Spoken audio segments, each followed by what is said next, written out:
Hello, Packers fans. Welcome into PackersNews.com. I'm Cassidy Hill.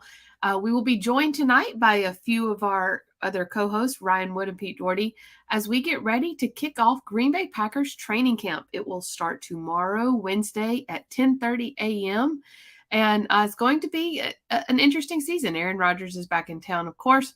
This will be the first time he's been back on the field with a lot of these guys since the 3-day mandatory minicamp at the beginning of June. He will be without a lot of his pass catchers, though. I think total 14 players are on the PUP, physically unable to perform in non-football injury list. It's going to be a little bit of an interesting first couple of practices.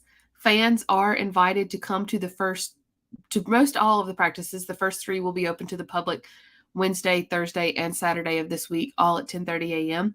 And back again after taking a break due to COVID will be the bike ride. If you would like to have a Packers player ride your bike to practice, then show on up outside of Lambeau Field ahead of the 10:30 practice and see who you can entice over to ride it over to the practice field. Now, as I said, we have a lot of players that are on an injury list, and Pete Doherty is going to join us to kind of break down some of those biggest ones and which are the ones that are going to make the biggest impact in training camp. Pete, thank you so much for joining us. Are you ready to get back into the swing of things? I am. It's kind of like the first day of school tomorrow after summer break. I know. So you got all your pencils lined up tonight, your lunch packed, everything ready? Yeah, and rulers and all the pen holders and all that stuff. We're ready to be geeks starting tomorrow. Exactly. People probably think you're joking, but I think we actually do have a lot of that stuff in our office. I do. Lots of charts getting made. It's going to be exciting to be back out there. Of course, the Packers will be without, at last count, 14 players who are either on PUP or NFI list. Some of them were expected. Robert Tonyan, Elton Jenkins, Christian Watson stood out a little bit. That'll be interesting to see exactly what that injury is. But Pete, the name that, of course, jumps out the most is tackle David Bakhtiari. Let's just recap. He tore his ACL on December 31st, 2020. The Packers have since played 20 football games in which he played 27 snaps. Is there reason for concern? Yeah, huge reason. There's obviously a lot going on with his knee, and he keeps having setbacks. And they just paid him that huge contract, like three or 4 weeks before he got hurt. And they've paid him a ton of money, so there's a huge investment there. And he's such an important player. A top-tier left tackle allows you to do so much more on offense as far as because you don't have to help him very often. So you can help other guys, and it gives you more flexibility with your offensive line. And we just don't know how this is going to be. Guys being on PUP, sometimes a lot of times it doesn't mean anything. They might miss 2 days of practice, they might miss a week, they might miss 2 weeks, but they come back and they're fine. All it means is they didn't pass their physical because of an injury, a pre-existing injury that they had at least at the last minicamp. So sometimes it's nothing, but sometimes the guy doesn't come back. For instance, if Bakhtiari stays on PUP when this regular season starts, he's basically going to miss at least half the season. This is just a huge red flag. Maybe he'll be fine. Maybe in a few weeks, he'll be practicing, and week 1, he's out there and he's back to his usual self, early in the season, and everything's great. But this is a huge red flag, and I got to believe the Packers are really concerned about what's going on with his knee. And we're not exactly sure if this is relative to Bakhtiari's case, but just important to point out, you could not start the PUP. You could not start the season on the PUP if you were not on it during camp. Correct. So this is a little bit of hedging your bets. And also, if you're on the PUP and do not pass your physical, and correct me if I'm wrong, I'm not sure if I'm understanding this. If you're on the PUP and aren't cleared, you do not have to be paid. Whereas if you were not and then you weren't cleared, you would still be paid. So if he stays on PUP, he will still be paid. Okay.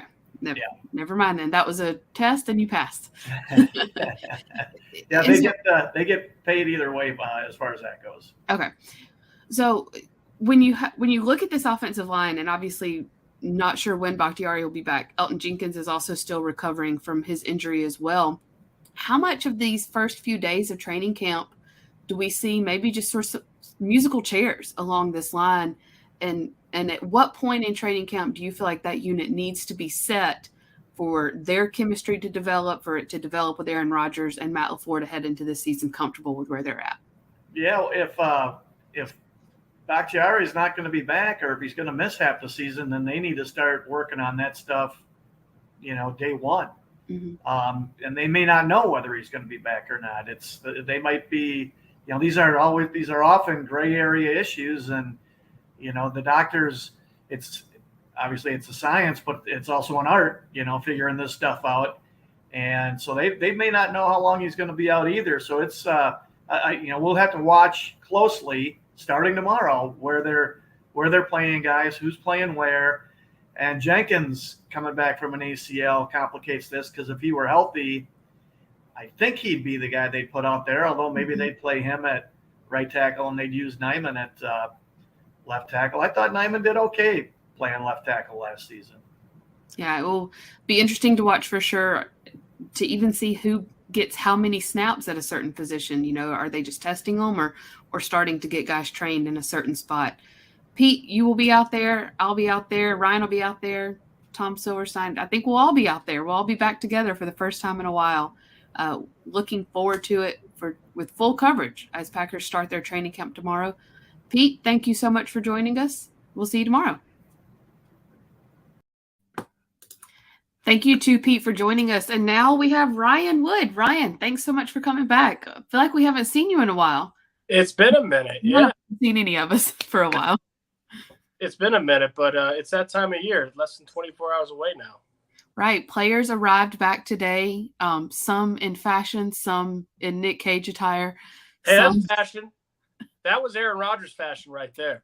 Nothing unfashionable about a nice little, white beat. Yeah, that's good. He actually nailed the Nick Cage look. I got to give it to him. He nailed it. It's about as phenomenal as I've ever seen anybody. Yeah. Costume. That was terrific. It may have even been better than his John Wick look. I thought it was. No, I definitively, to me, my vote, I thought this one was better than John Wick.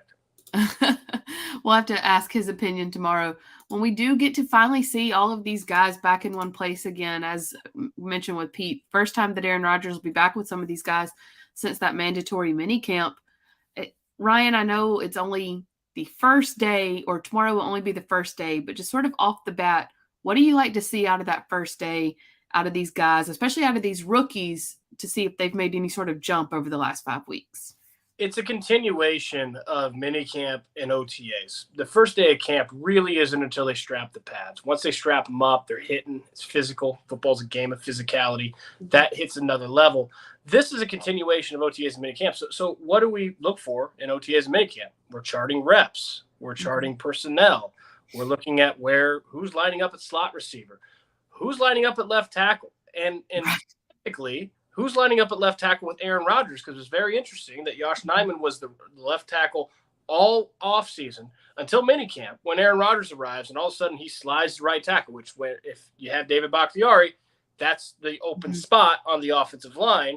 But with David Bakhtiari and PUP, do they put Josh Nyman at left tackle full-time? Are they getting him ready for the season to play left tackle without David Bakhtiari, or is it still a right tackle thing? So it'll be very interesting day one, even before the pads, who's lining up where, and what kind of, they'll tip their hand a little bit on what they're thinking in certain things going into the season. We obviously talked a lot about David Bakhtiari, but Sammy Watkins placed on the non-football injury list today. Not sure exactly what the extent of that is. And then Christian Watson is on the PUP, of course, Robert Tonyan as well. All in all, there are 5 pass catchers that, from what we can understand, will not be available for Aaron Rodgers tomorrow. How long can they keep that up before if you're going to have to get in there and sort of develop that chemistry?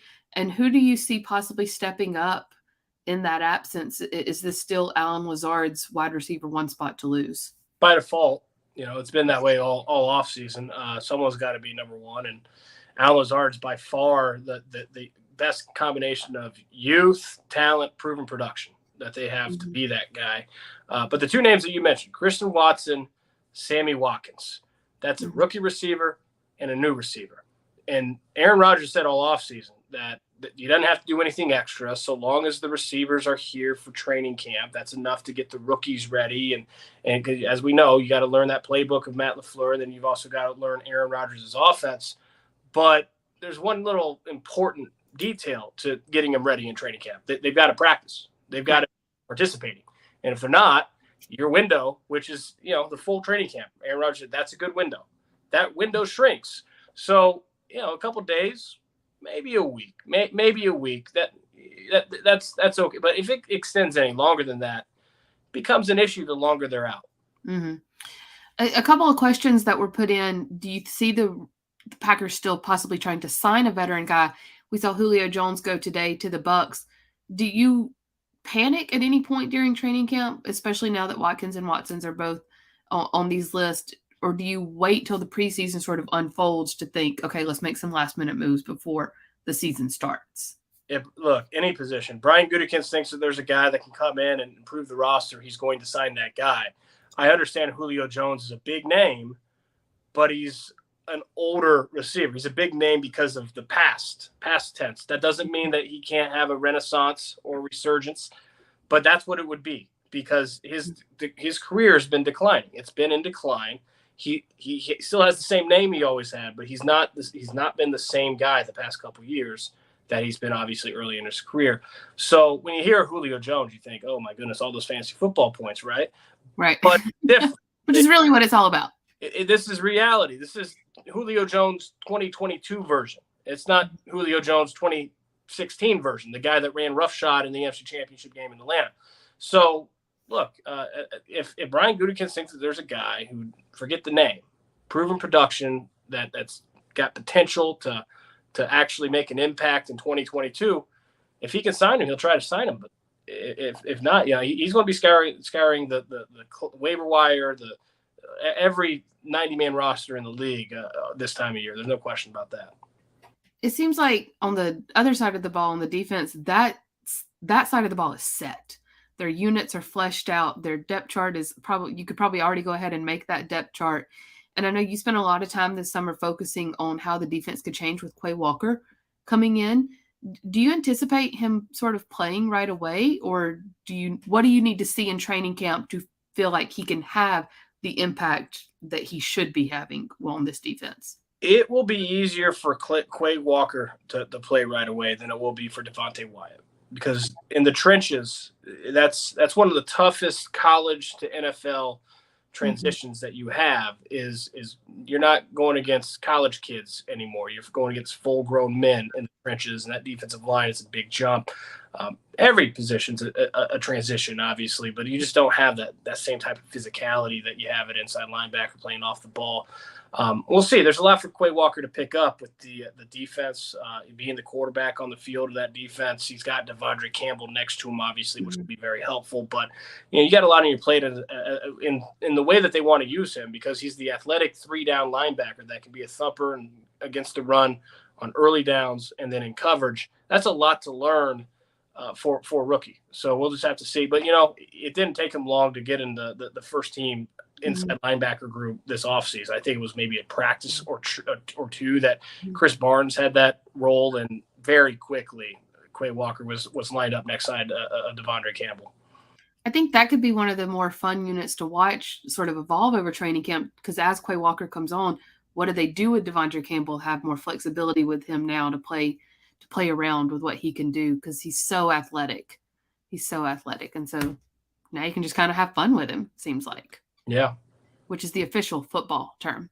I'm going to take a couple of comments here before we say goodbye. Mike said, some nice signings so far for special teams this offseason. Appears there is finally emphasis on improving it. I'm going to fold something into this question as well for Mike. Mason Crosby on the PUP list, is that just, do you feel like that's maybe veteran maintenance? Is there something to be concerned about there after last season? At what point do you worry about the kicker position? And special teams did seem to take a huge step forward during this OTAs this past offseason. Yeah, I know that they have another kicker in camp that give Mason Crosby some competition. I think the reality is if they were going to release Mason Crosby, they would have done it in February before March to get out of the cap. Because this was a team that had very tight cap restrictions. And going with a different kicker who's making $4+ million a year, that's obvious. If you're interested in making a kicker change, that's an obvious way to save some cap. They didn't do it then. I don't see them doing it now. We'll have to see the extent of that injury, but they've kind of already showed their cards there. If they were going to cut him, it'd be to help them get under the cap this offseason. Yeah, very good point. And then one last question here from Robert. What position are you most excited to see when you get out to training camp tomorrow? Excited. Let's change the word a little bit. Most curious to see. Okay. Yeah, it's our game. We can change the rules. Yeah, where's the most intrigue? I'll go one side of on each side of the ball. Slot receiver. That's going to be a work in progress. I think it's going to be very interesting to see if Rasul Douglas is still getting the slots reps that we saw this offseason. And there's good reason to think that he will, but how much do they rotate? Is it just Rasul Douglas? Do you have Jair Alexander playing inside? Does Eric Stokes get some slot exposure? Because he didn't this offseason.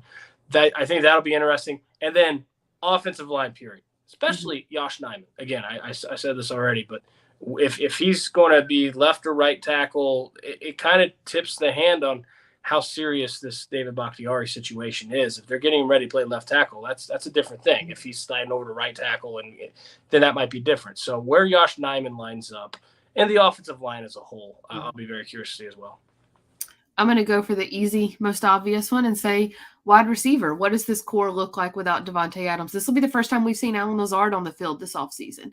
What does that chemistry look like with Aaron Rodgers now that he's probably going to be getting more and more attention? And then Aaron Rodgers made a point this offseason to mention Romeo Doubs and Samori Toure. So does he put a little bit of extra emphasis on them, give them more balls, especially with Christian Watson on the sideline for now? So because that's really the only major unit that has more questions than answers. And so, how quickly do they start answering them? It'll be fun to see. As I said, Ryan will be out there. I'll be out there. Spoon, Pete, we'll all see you out there. Ryan, I'll let you say bye and sign off as we get ready for training camp. Hey, I'm looking forward to it. Take care, everyone. Thanks, guys. We'll see you tomorrow with full coverage on PackersNews.com for the first day of Packers training camp.